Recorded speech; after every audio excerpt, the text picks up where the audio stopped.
Peace, peace, peace, peace, peace, peace, peace, peace, peace, and divine blessings. What an amazing and beautiful day. I pray that if you can hear my voice, I pray that you are blessed by it. I pray that in this moment you find respite, that in this moment you find peace, that in this moment you find joy, in this moment you find solace, in this moment you feel seen, in this moment you feel fulfilled. I pray that in this moment you feel relief, joy, bliss. In this moment, I pray that you are able to shed all of your pain, even if it's just for a moment. You shed your stress, you shed your fears, you shed your traumas, even if it's just for a moment. You let them go and you let God take its place.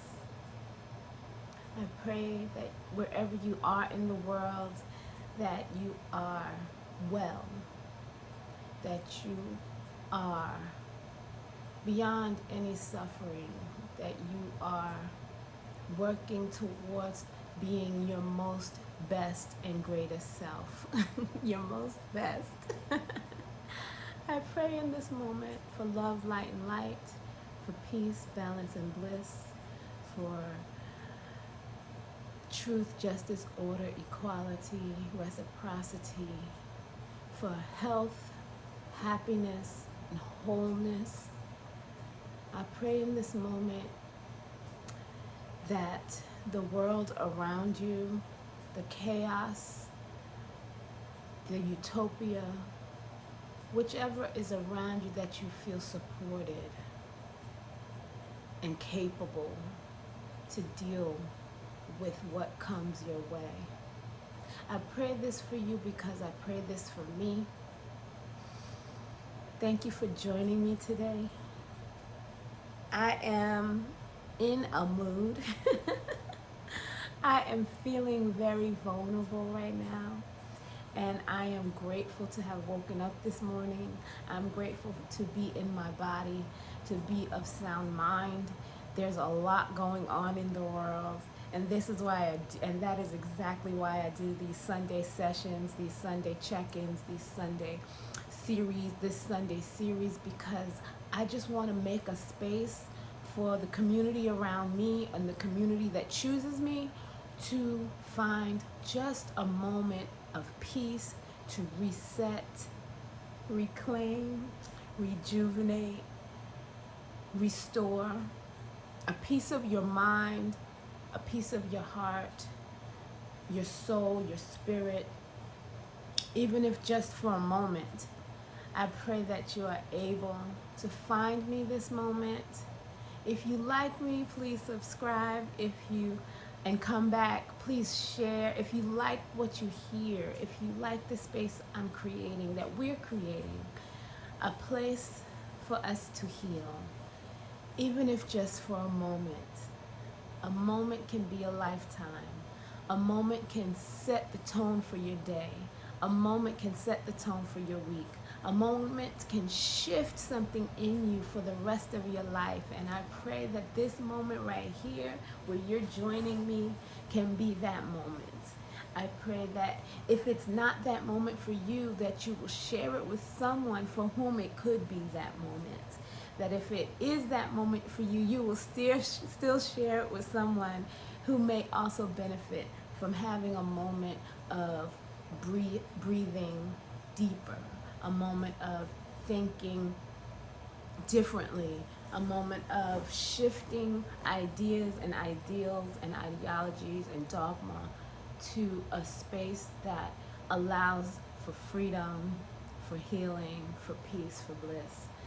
I pray that when we are here together, that is exactly what you find.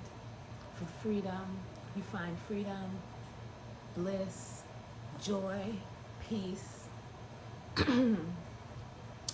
The world around us continues to do what the world does. And we must continue to do what we need to do to, one, address what's happening in the world, and two, more importantly, address what's happening within us. I've said it before, but the world is a reflection of us. The world is made up of people. The state of the people is in pain. The state of the people is in trauma. The state of the people is reacting to traumas. The state of the people is hurt. The state of the people is in pain. But the state of the people is also fulfilled. The state of the people is also blissful. The state of the people is also healed. The state of the people is also joyous. The state of the people is also feeling and vulnerable. And we can grow this space and this place and this state amongst ourselves and hopefully spread it throughout the world. We are not the only ones doing this work. We are not the only ones seeking this state, this homeostasis, this balance, this equanimity. We are not the only ones doing this work, but we are doing it together as a collective, but we're also doing it unconsciously with those around the world who are doing the same thing. And the more we do it, whether we do it together or alone, whether we do it as an individual in our house doing our meditations, or whether we do it coming together, whether we're doing it in church, in mosque, in temple, in yoga class, on your couch like me, it doesn't matter. We all have to do the work. We all have to center ourselves. We all have to breathe deeper. We all have to feel our bodies so we can release trauma. And when I say feel our bodies, I mean listen to our bodies so we can release trauma. We have to listen to the world so we can address it. So don't run away from what's happening in the world. We may not always address it directly here, but we have to be aware of the world. But there's a saying I grew up with growing up as a Christian: being in the world but not of it. Meaning knowing what's around you, what's in your surroundings, what's in the larger surroundings, but not being a part of that thing that's causing harm, not being a part of the crazy, being the balance to the crazy. We all have the power within us to find balance inside, to create balance in our households, to encourage balance amongst our family and friends, and to exude that balance into the world. It starts with the mind, it starts with the heart, it starts with the spirit, it starts in your soul. Are you soulful? Do you feel the world? If you're not feeling the world, why aren't you feeling the world? Are you looking to feel? Are you seeking that type of understanding? An understanding that's deeper than the mind, an understanding that's deeper than the body, but a soulful, spirit-filled understanding. Are you seeking that? Have you jumped off the hamster wheel? If you've been with me from the beginning, or maybe not quite the beginning, but somewhere halfway through, if you've been with me since I had my plants, because I still have them, you know that we've been working on getting off the hamster wheel. We've been working on taking off our blinders. We've been working on seeing the world for what it is, seeing ourselves and our place in it for what it is. Cogs in a wheel, ants on a march, hamsters on a hamster wheel. We don't have to be that. We can let go of that world. We can join with like-minded folk. We can seek a better world. We can reimagine the world we live in. It's something I really wanted to impress upon us, is the importance of imagining the world we want. Worlds don't just happen.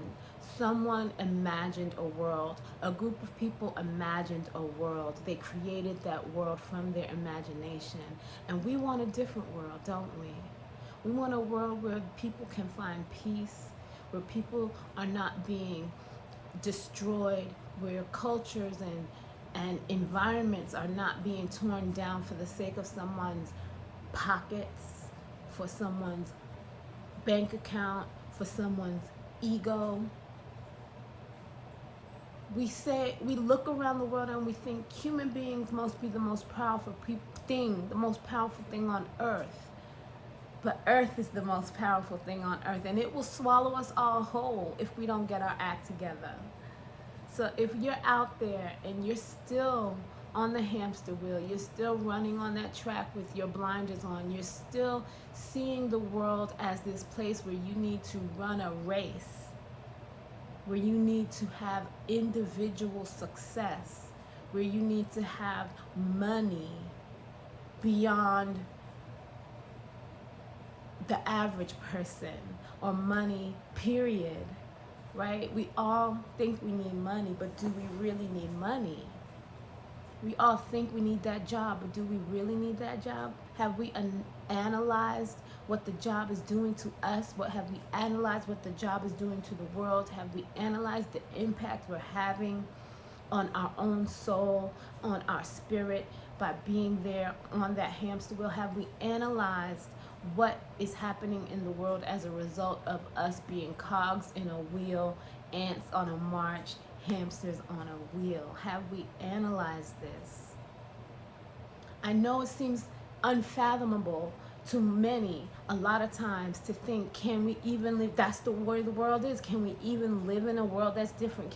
Who's gonna pay the bills? How am I? The world is created that way so that you feel like there's no other way. But you need, I need, and I am taking a step back, and I have been taking a step back from the world to analyze, what is it we actually need? What is it we're actually working for? We're working to keep a roof over our head. Well, what if roofs over our head didn't cost so much?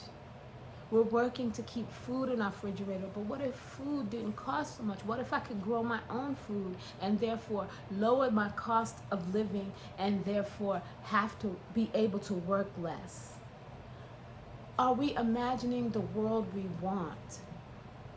What type of leadership, or do we even need leadership?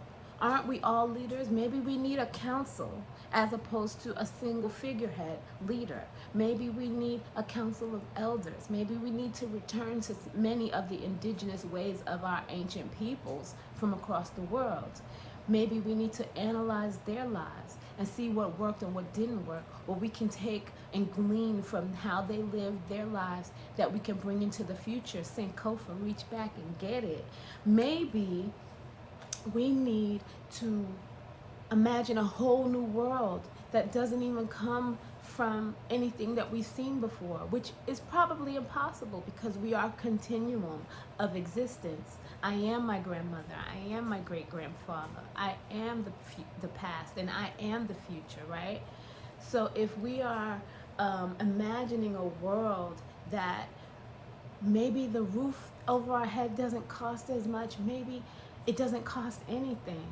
Maybe there's no corporation to make money off of our labor. Maybe in the world that we want to have, we are the leaders that we're looking for, right? Maybe in the world that we want to have, we are healthy, we are healed, we are happy, we are whole, and therefore we create healthy, healed, happy, whole children, and therefore we create healthy, healed, happy, whole organizations, and therefore we create healthy, healed, happy, whole families, and therefore we create healthy, healed, happy, whole communities, and therefore we create healthy, healed, happy, whole worlds. Maybe we create new worlds. What are you doing to see a new world? Are you breathing? Are you taking a deep breath? Let's breathe together on the count of 3. I want you, when I get to 3, I want you to have emptied all the air out of your body so you could take a really deep breath in through your nose. I want you to hold that breath for 5 seconds, for 5 counts, Then I want you to release it really slowly, also through your nose, okay? By the count of 3, have your bellies empty, your diaphragm empty, your lungs empty, and we're gonna breathe 7 counts in. Did I say 4 or 5? 7 counts in, 4 counts hold, and 8 counts out on your own time. And 1, 2, 3, breathing in.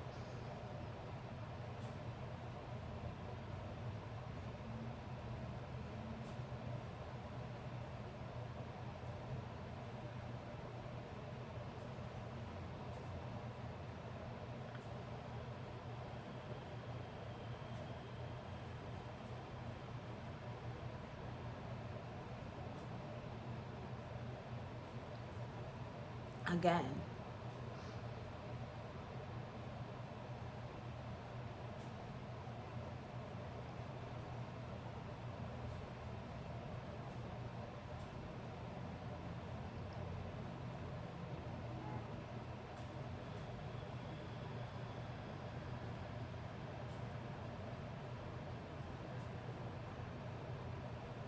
One more time.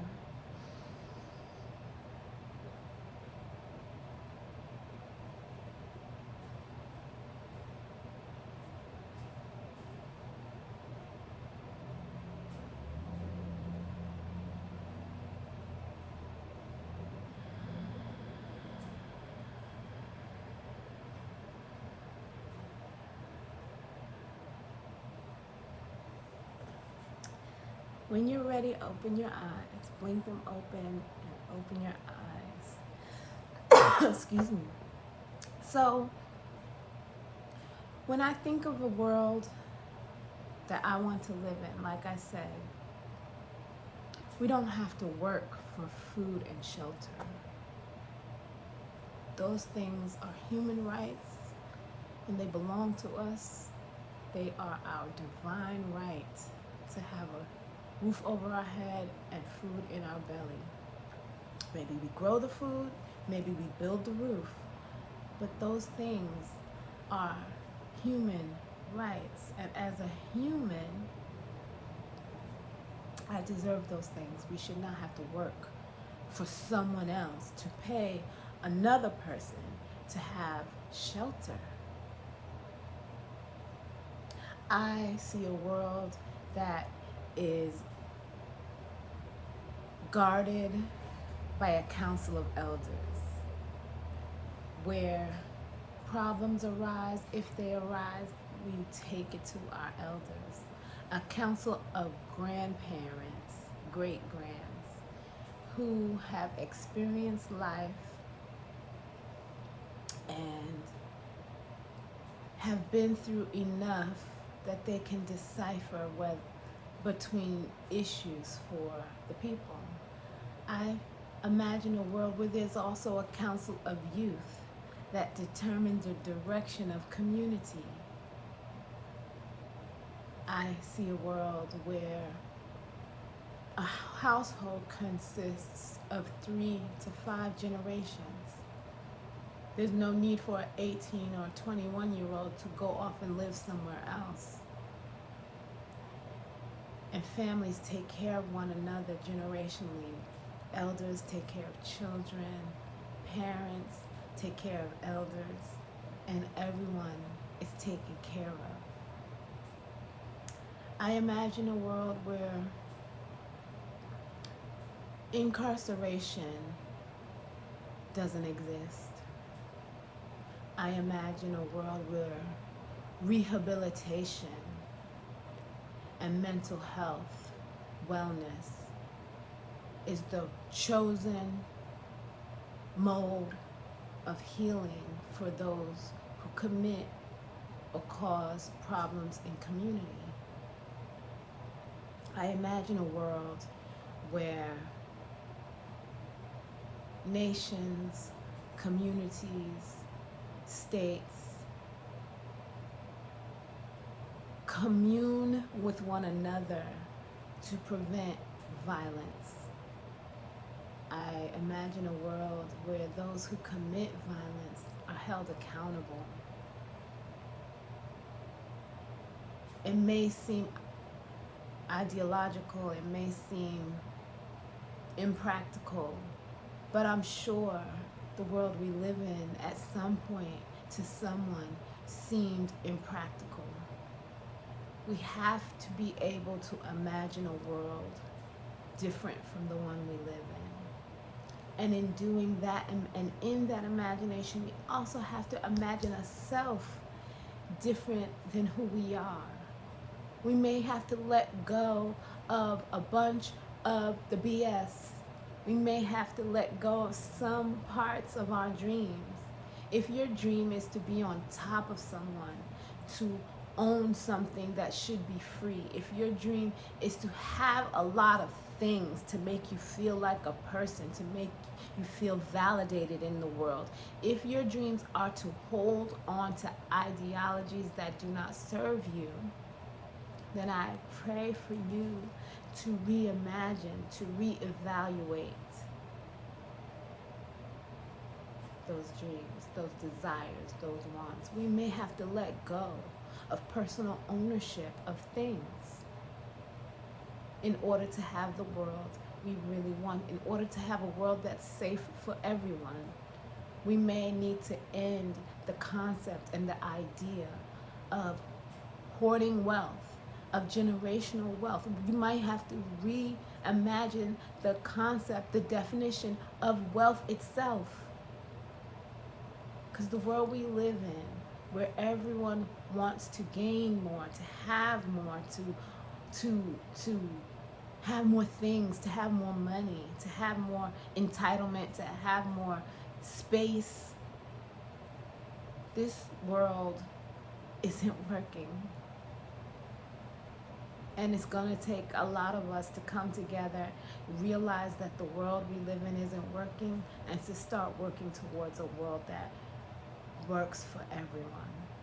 I don't know what that world looks like, but I'm imagining one. I'm beginning to imagine that world. Yet I'm finding joy and happiness in the world, in the body that I am in right now. And that is very important for imagining a new world, because if you are currently, and more often than not, in a space that is unfulfilled, that is painful, that is causing yourself harm and trauma, mental anguish, if this is the world you live in, then that's the world you will create. You have to be in this world,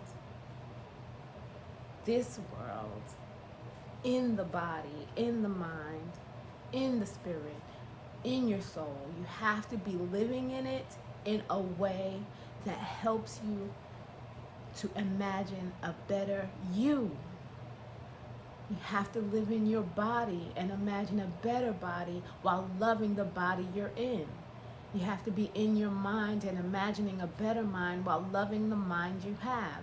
You have to be in your spirit and in your soul with the soul you have, loving it fully and wholly as you change, as you work towards the change you want to see and feel and have. I work on myself every day. Very incremental changes have big impacts. I pray that you find space to imagine a new world for yourself, for your loved ones, for your community, for the world that we're in and not of, because we are of the Spirit. Never forget that you are a human being, which means that you are a spirit having an experience in the body. You are spirit having a human experience. When your body goes, when your mind goes, you will still remain, and you will return back to the one Most High Divine, and the peace of who you are will exist forever.